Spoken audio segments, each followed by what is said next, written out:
इस वीडियो को देखकर आप DD free dish set top box repair करना सीख सकते हो, वो भी बहुत आसान तरीके से। हम आपको हर चीज डिटेल से बताते हैं हर वीडियो में, और इस वीडियो में भी बहुत आसान तरीके से आपको बताएंगे किस तरीके से उसको रिपेयर किया जाएगा। जिस कस्टमर का ये सेट टॉप बॉक्स है, उस कस्टमर ने मुझे बताया कि जब ये वर्किंग में था, जब ये चल रहा था, उस वक्त इसके अंदर से एक धमाके की आवाज आई, एक ब्लास्ट होने की आवाज आई। उसके बाद ये बंद हो गया। ब्लास्ट होने की आवाज किस सेक्शन से आती है? ज्यादातर हमारे एसएमपीएस सेक्शन से आती है। और एसएमपीएस सेक्शन से जब भी प्रॉब्लम आती है, उसका सॉल्यूशन बहुत आसान तरीके से हो जाता है, भले वो प्राइमरी सेक्शन हो, भले वो सेकेंडरी सेक्शन हो। आपको लगता है कि इसको रिपेयर करना बहुत मुश्किल है, तो इस वीडियो को देखकर आपको इजी लगने लगेगा। चलिए आपको यहाँ पर सबसे पहले मैं दिखाता हूँ। ये सेट बॉक्स खोल लिया हमने, और यहाँ पर इसमें दो चीजें लगी हुई है। इस सेट बॉक्स के अंदर सिर्फ दो चीजें होती है, कार्ड और सप्लाई। और सप्लाई के अंदर भी दो सेक्शन होते हैं, प्राइमरी और सेकेंडरी। प्राइमरी सेक्शन वो होता है जहां से हमारी वोल्टेज इनपुट करती है, और सेकेंडरी वो होता है जहां से वोल्टेज आउटपुट करती है। चलिए और गहराई से हम यहाँ पर जानेंगे। उससे पहले यहाँ पर जो धमाके की आवाज थी वो किस सेक्शन से आई होगी, चलिए इसको आई टेस्टिंग करके देखने की कोशिश करते हैं। अगर आपको यहाँ पर दिख रहा हो तो कुछ चीजें यहाँ पर आपको फटी हुई दिख रही होंगी। जूम करके दिखाता हूँ हर एक कंपोनेंट में आपको क्या यहाँ पर खराब या फिर क्या यहाँ पर फटा हुआ दिख रहा है, कमेंट करके जरूर बताना। आप लोगों ने इलेक्ट्रॉनिक्स का काम पहले रेगुलरली किया होगा तो आपको पता चल गया होगा कि कौन सी चीज यहाँ पर खराब या फिर फटी हुई है। यहाँ पर ये आईसी फटी हुई है, यानी कि जो ब्लास्टिंग का जो आवाज था, जो ब्लास्टिंग हुई है वो इस आईसी से हुई है। अब यहाँ पर आईसी फटी क्यों? बहुत सारे रीजन होते हैं। ओवर वोल्टेज हो जाना, या फिर आईसी का ओवरहीट हो जाना, या फिर कुछ भी प्रॉब्लम होना। क्योंकि एक इलेक्ट्रॉनिक कंपोनेंट है, कब खराब हो जाए, कैसे खराब हो जाए, वो कोई भी नहीं जानता है। सर्किट यहाँ पर जो है ना, रिपेयर करना बहुत आसान है। ये जो डीटीएच का सर्किट है, सबसे सरल सर्किट है रिपेयर करने में। और यहाँ पर देखिए, काफी लोगों का मुझे कमेंट होता है कि इस सर्किट को रिपेयर करने से अच्छा है कि इसको हम रिप्लेस कर दें, 100 से 150 रुपए में आ जाता है। देखिए, हमारा काम रिप्लेसमेंट करना नहीं है। हाँ, जहां पर सर्किट बहुत बुरी तरीके से खराब हो जाता है, जहां पर लगता है कि ये नहीं बन पाएगा, तो उसको तब जाके हम रिप्लेस करते हैं। वरना हम हमारा जो मेन फोकस होता है, मेन काम होता है, वो रिपेयर करना होता है। अगर जो लोग ये हमें सजेशन देते हैं कि इसको रिपेयर करने से अच्छा कि आप रिप्लेस कर दीजिए, तो ये उनको ये चीज मैं बता दूं कि ये हमारा सिर्फ रिपेयरिंग का चैनल है। हम आपको रिपेयरिंग करना सिखाते हैं। रिप्लेस ही करना होता तो हम आपको वीडियो बना के नहीं दिखाते। हम वीडियो बना के इसलिए दिखाते हैं क्योंकि रिपेयरिंग का काम जो लोग सीखना चाहते हैं, हम उनको बेहतर तरीके से सिखा सके। क्योंकि रिपेयर करने में खर्चा ज्यादा नहीं आता है, मैकेनिक अच्छा खासा कमा लेता है। रिप्लेस करने में 10 या 5 रुपया वो कमाएगा, लेकिन रिपेयर करने में थोड़ा सा अच्छा कीमत उनको मिल जाती है। जो लोग दुकान लगा के बैठे हैं, उनका किराया आसानी से निकल सकता है ये चीज रिपेयरिंग करके। तो ये चीज वो लोग समझते हैं जो लोग ये काम करते हैं। बाकी जो लोग रिप्लेसमेंट की बात करते हैं, उनके लिए खास करके मैं बोल दूं कि हमारा सिर्फ रिपेयरिंग का चैनल है। उनको तो हम सिर्फ नहीं समझा सकते, हम उनके लिए ही वीडियो बनाते हैं जो लोग सीख रहे हों। चलिए अब यहाँ पर मैं इस सर्किट को या एसएमपीएस को बाहर निकालता हूँ। इसको एसएमपीएस भी बोलते हैं। एसएमपीएस का फुल फॉर्म है स्विच मोड पावर सप्लाई। ये जो एसएमपीएस है, बहुत इजी तरीके से इसको हम यहाँ पर रिपेयर कर सकते हैं। सबसे पहले मैं यहाँ पर वो चीजें दिखा देता हूँ जो जो चीजें खराब यहाँ पर दिख रही है। आईसी यहाँ पर फटी हुई है, और दूसरा यहाँ पर जब आईसी फट जाती है ना, तो दूसरी बात, आपका फ्यूज हमेशा यहाँ पर जला हुआ आपको मिलेगा। इस तरीके से पूरा जला हुआ, इस तरीके से डैमेज हुआ मिलेगा। क्योंकि भाई जब आईसी खराब होती है तो आईसी हमारी जो है शॉर्ट सर्किट बनाती है। शॉर्ट सर्किट जब होगा, या तो आपके घर की एमसीबी ट्रिप हो जाएगी, या फिर ये मेन वायर अगर कमजोर होगी वो जल जाएगी, या फ्यूज उससे कमजोर हुआ तो फ्यूज जो सबसे कमजोर चीज होगी वो वहां पर जल जाएगी। तो इस सर्किट में सबसे कमजोर फ्यूज था। हालांकि फ्यूज 1 या 1.5-2 एम्पियर का होता है, तो आसानी से वो खराब हो जाता है। हमारे अदर कंपोनेंट की रक्षा, कंपोनेंट नहीं बल्कि हमारे अदर जो वायर्स या फिर एमसीबी है उनको बचाता है।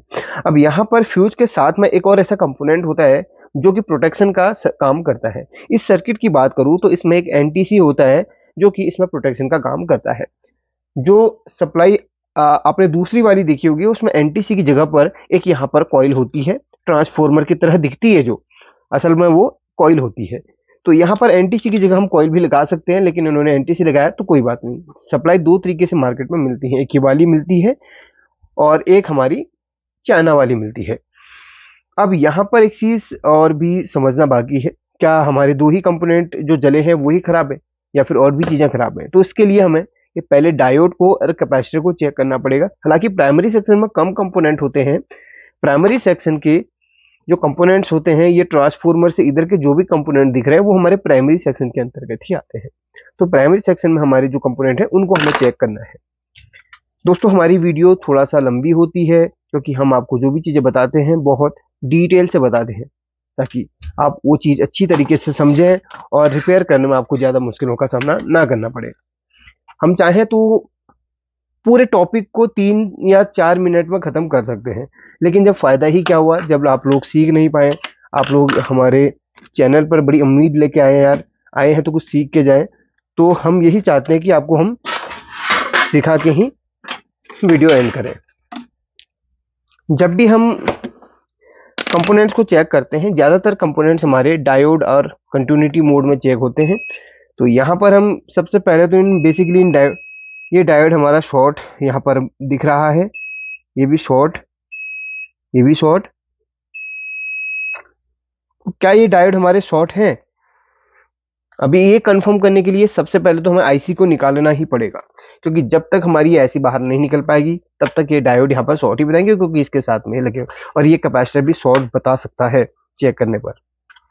चलिए चेक करते हैं, शॉर्ट ही बता रहा है क्योंकि यहाँ पर ये आईसी यहाँ पर फटी हुई है। तो सबसे पहले हम इस आईसी को बाहर निकालेंगे। चलिए अगर आपको आईसी बाहर निकालना नहीं आता है तो चलिए वो भी सिखा देता हूँ।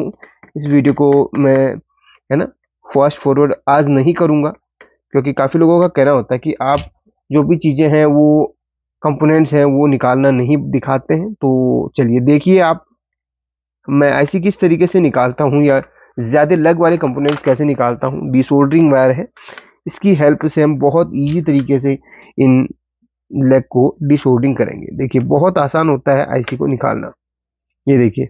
और ये जो डिसोल्डरिंग वायर है ना अच्छी क्वालिटी की है और थोड़ा महंगी भी है। ये मोबाइल रिपेयरिंग शॉप से हमने खरीदी थी। और मोबाइल रिपेयरिंग में जो डिसोल्डरिंग वायर इस्तेमाल होती है वो टॉप क्वालिटी की होती है, इतना आपको मैं बता दूं।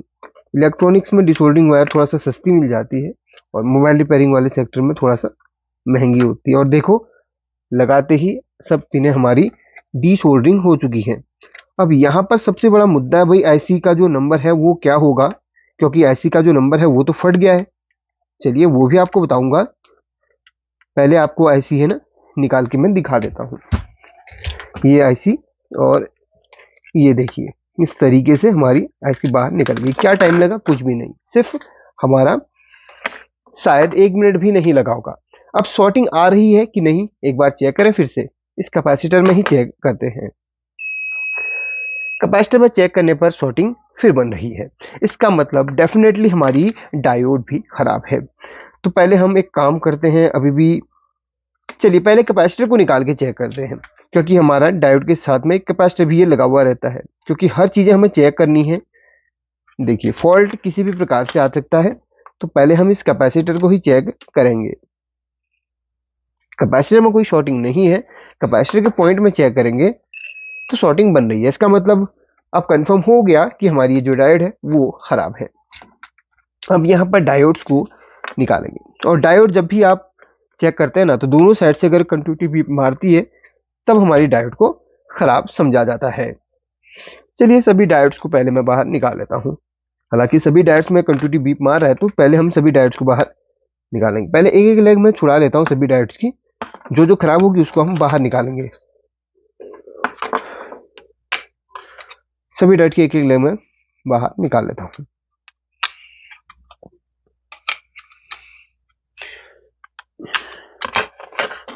चलिए अब डायोड की सभी एक एक डायोड की एक लेग हमने बाहर कर ली है।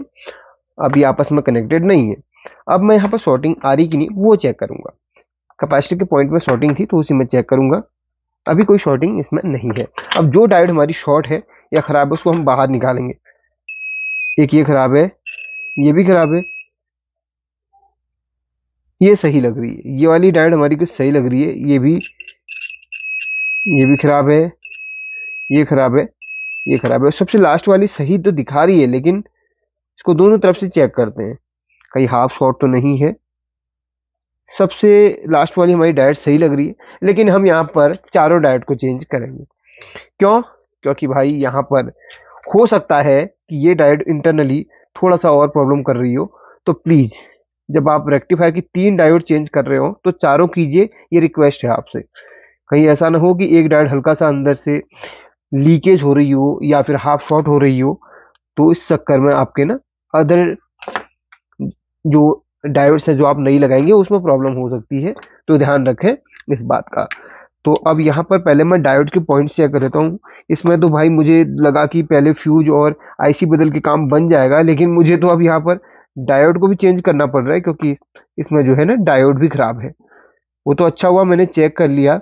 काफी बार मैं चेक नहीं करता हूँ, एक अंदाजा लगा के वो कर लेता हूँ कि हाँ इनसे सही हो जाएगा। हालांकि आ, दिक्कत नहीं होती, क्योंकि मैं फिर सीरीज में भी चेक करता हूँ, डायरेक्ट डायरेक्ट एसी वोल्टेज में नहीं लगाता हूँ।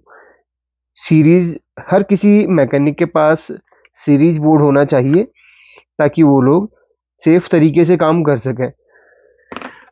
और हमारे डायोड के जो पॉइंट्स है वो हमने क्लीन कर लिए हैं, कैपेसिटर के पॉइंट भी हमने क्लीन कर ही लेते हैं। चलिए, अब यहाँ पर डायोड का नंबर क्या होगा और आईसी का नंबर क्या होगा, पहले मैं ये क्लियर कर दूं।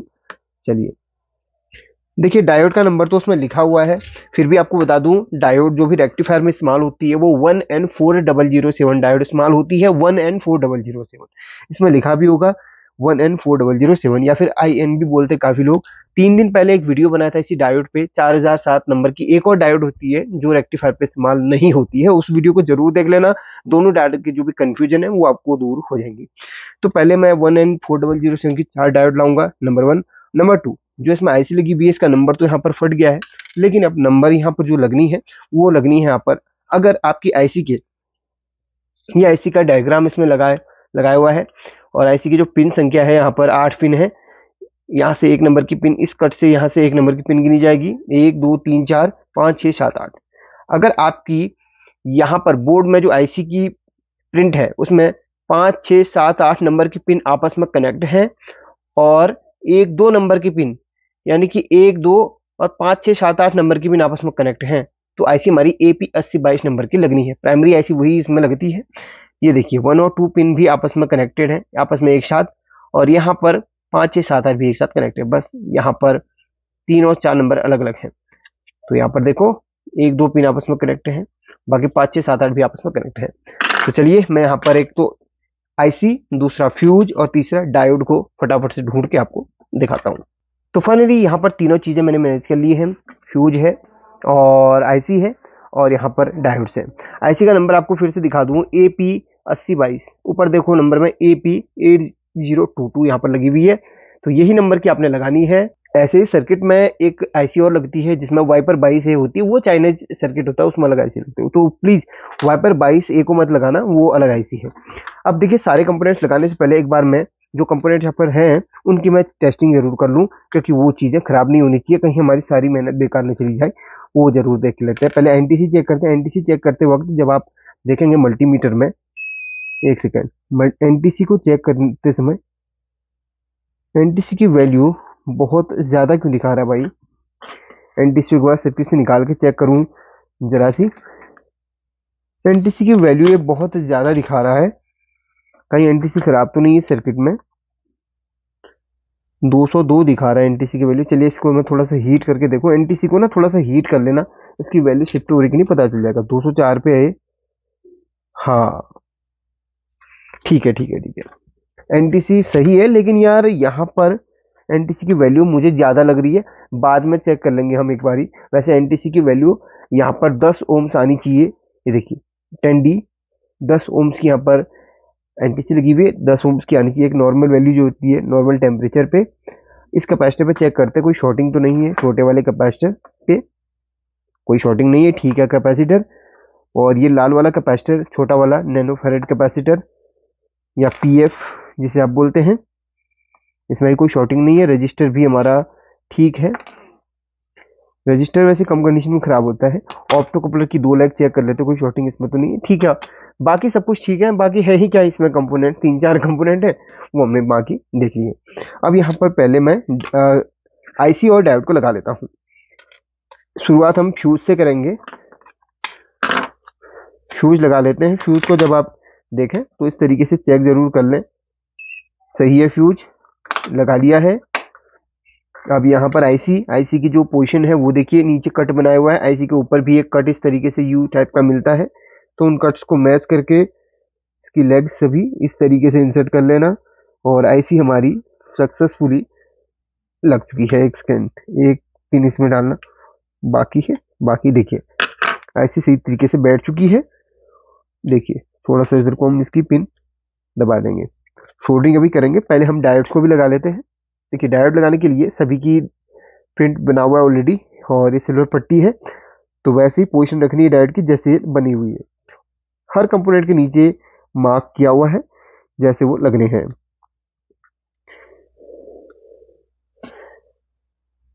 देखिए ये डायोड सीधी और ये ऐसे सीधी उल्टी करके चारों डायोड हमें लगानी है। 2 डायोड की पोजीशन एक तरफ रहेगी, 2 डायोड की पोजीशन एक तरफ रहेगी। देखिए इस तरीके से इन्होंने डायोड लगाई हुई है। हमारे चैनल पर भाई एसएमपीएस की रिपेयरिंग से रिलेटेड बहुत सारी वीडियो पब्लिक हुई है, जिसमें बहुत वीडियोज हमने बेसिक तरीके से बनाई। और भाई हमने जो वीडियोज बनाई है ना, उनमें एक चीज़ कॉमन है कि हमने जो भी चीज़ें सिखाई हैं बड़े बेहतर तरीके से आपको सिखाने की कोशिश करी है। तो देखिए यहाँ पर मैंने डायोड्स को और आईसी को फिट कर लिया है। चलिए पहले मैं सभी में सोल्डरिंग कर लेता हूँ। सोल्डरिंग बहुत ही फटाफट हम करेंगे इस तरीके से। डीसोल्डरिंग में थोड़ा सा टाइम लग जाएगा, वैसे डीसोल्डरिंग में भी हमने ज़्यादा टाइम इस्तेमाल मतलब टाइम बचा दिया था काफ़ी। सोल्डरिंग भी फटाफट हो जाती है। आईसी की सोल्डरिंग हो चुकी है, डायोड की भी 2 मिनट में 2 सेकेंड में हो जाएगी। बल्कि देखिए कोशिश तो हम फटाफट कर रहे हैं करने की। और लेग बाद में हम इसकी कट कर लेंगे। लेग कट करने के लिए एक कटर हमने लिया हुआ है, वो भी आपको दिखा देंगे। तो फाइनली डायोड की हम सोल्डरिंग कर चुके हैं। देखिए अब बात करते हैं कैपेसिटर की। तो कैपेसिटर भी हम सोल्डरिंग कर लेते हैं। ये नेगेटिव और ये कैपेसिटर का नेगेटिव। कैपेसिटर की जो वैल्यू है वो है 400 वोल्ट 10 माइक्रोफेरेड। यहाँ पर सिर्फ 10 माइक्रोफेरेड का कैपेसिटर लगा हुआ है। अगर आप लगाएं तो 22 माइक्रोफेरेड का भी लगा सकते हैं। 400 450 वोल्ट पे कैपेसिटर कम वोल्ट का ना लगाएं, इसमें सिर्फ 400 450 वोल्ट के ही कैपेसिटर लगते हैं हाई वोल्टेज के। अब यहाँ पर हम सारी लेग कट करेंगे।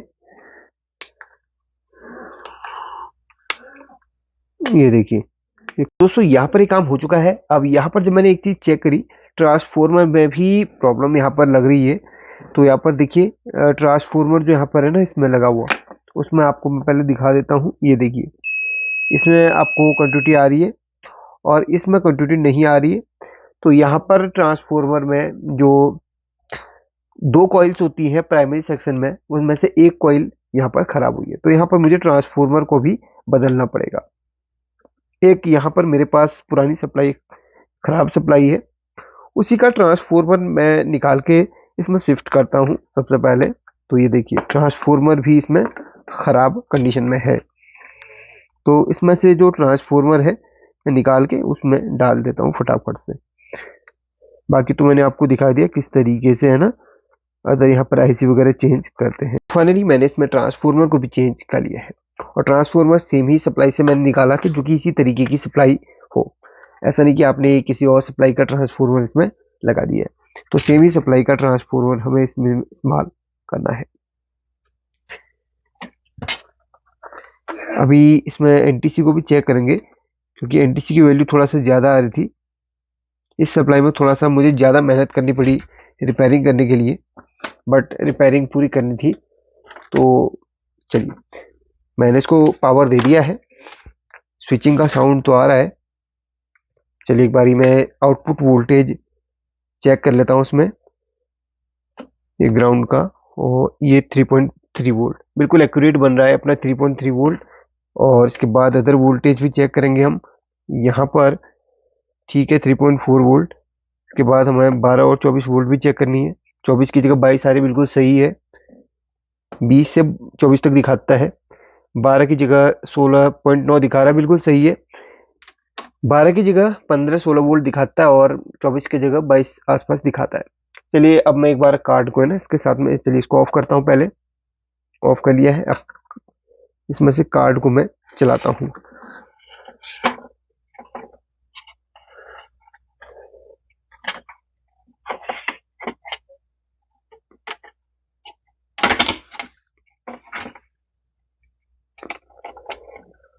ऑन करता हूँ इसे मैं, वेट कीजिए, सामने देखिए पावर ऑन हो चुका है।